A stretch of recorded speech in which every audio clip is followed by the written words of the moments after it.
ہوں اللہ کے نام سے جو بڑا مہربان اور عطیٰ دیوان ہے۔ آداب ناظرین، میں ہوں آپ کا میزبان عبدالواجد اور آپ دیکھ رہے ہیں تسنیم ٹی وی۔ ناظرین، آج کی ہماری خاص پیشکش اسلام کے جنگجو میں آپ کا استقبال کرتا ہوں۔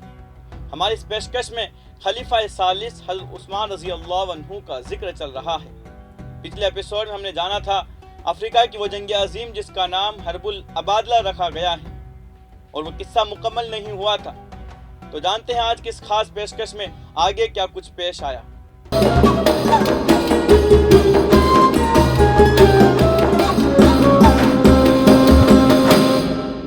چند روز کے بعد حضرت عثمان رضی اللہ عنہ نے حضرت عبداللہ بن زبیر رضی اللہ عنہ کو ایک تازہ دم فوج دے کر کمک کے لیے روانہ فرمایا اور تاکید کی کہ جلد سے جلد افریقہ پہنچ کر اپنے بھائیوں کی مدد کرو۔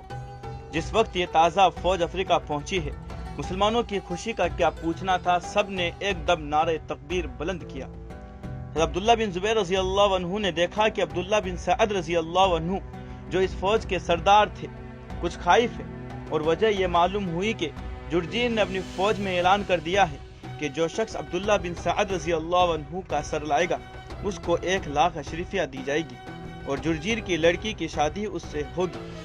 عبداللہ بن زبیر رضی اللہ عنہ نے فوراً اس کے جواب میں اعلان کر دیا کہ جو شخص جرجیر کا سر کاٹ کر لائے گا اس کو 1,00,000 اشرفیہ دی جائے گی اور جرجیر کی لڑکی کی شادی اس سے کی جائے گی۔ اس کے بعد حضرت عبداللہ بن زبیر رضی اللہ عنہ نے فوج کے 2 حصے کیے۔ ایک حصے کو حکم دیا کہ اپنے خیموں میں آرام کرے اور دوسرے حصے کو لے کر میدان جنگ میں گئے۔ جب دوپہر کو حسب معمول لڑائی ختم ہونے کا وقت آیا اور دونوں لشکر میدان جنگ سے واپس ہوئے تو حضرت عبداللہ بن زبیر رضی اللہ عنہ نے اس حصہ فوج کو جو اب تک آرام کر رہا تھا میدان جنگ میں آنے کا حکم دیا۔ چنانچہ اس فوج نے میدان جنگ میں پہنچ کر ان ملونوں کو آرام بھی نہ کرنے دیا۔ وہ لڑائی ہوئی کہ کافروں کے حوصلے پست ہو گئے اور جرجیر خود حضرت عبداللہ بن زبیر رضی اللہ عنہ کے ہاتھ سے قتل ہوا اور اس کی فوج میں ہزیمت شروع ہوئی۔ بے شمار کافر تہتیگ ہوئے۔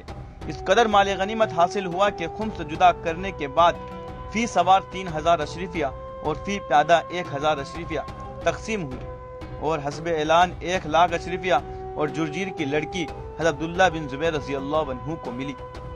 اس لڑائی کو حرب العبادلہ اس وجہ سے کہتے ہیں کہ سردار فوج حضرت عبداللہ بن سعد رضی اللہ عنہ اور میمن لشکر پر حضرت عبداللہ بن عمر رضی اللہ عنہ اور میسرہ پر حضرت عبداللہ بن زبیر رضی اللہ عنہ اور مقدمہ لشکر پر حضرت عبداللہ بن عباس رضی اللہ عنہ مقرر تھے۔ فتح افریقہ کے بعد اسلامی فوجیں بجانب مغرب بڑھی، وہاں بھی بڑی جنگ عظیم پیش آئی۔ بالآخر طرابلس و اندلس اور مغرب کے تمام شہر مسلمانوں کے قبضے میں آ گئے اور دین پاک کا جلال و جلال مغرب میں چمکنے لگا۔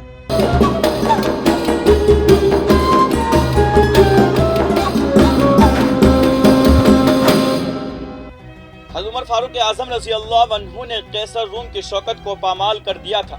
کچھ وجود قیصر کا باقی تھا اور ساحلی مقامات پر اس کی حکومت قائم تھی۔ سب سے پہلے بحری لڑائی کا خیال حضرت معاویہ رضی اللہ عنہ کے دل میں آیا اور انہوں نے حضرت عثمان رضی اللہ عنہ سے عرض کیا۔ آپ رضی اللہ عنہ نے ان کو اجازت دی اور ایک بڑی فوج ان کے ماتحتی میں دے کر جزیرہ قبرص کی طرف روانہ کیا۔